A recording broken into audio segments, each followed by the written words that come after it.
Mga kapatid, ang humiliya po ngayong araw ng Miyerkules pong ito ay hango po sa babasahin kong ito.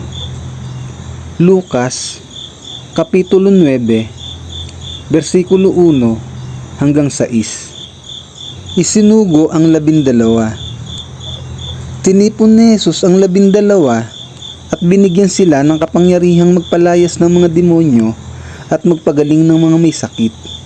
Isinugo sila ni Jesus upang mangaral tungkol sa paghahari ng Diyos at upang pagalingin ang mga may sakit. Sila'y pinagbilinan niya, "Huwag kayong magbabaon ng anuman sa inyong paglalakbay, kahit tungkod, bag, tinapay, salapi o bihisan man. Makituloy kayo sa sinumang tumanggap sa inyo. At manatili kayo sa bahay nito hanggang sa pag-alis ninyo sa bayang iyon. Kung hindi naman kayo tanggapin ng mga tao sa isang bayan, umalis kayo roon at ipagpag ninyo ang alikabok sa inyong mga paa bilang babala laban sa kanila.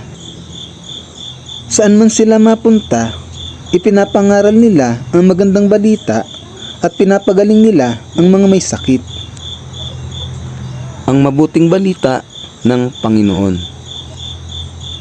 Pinupuri ka namin, Panginoong Hesukristo.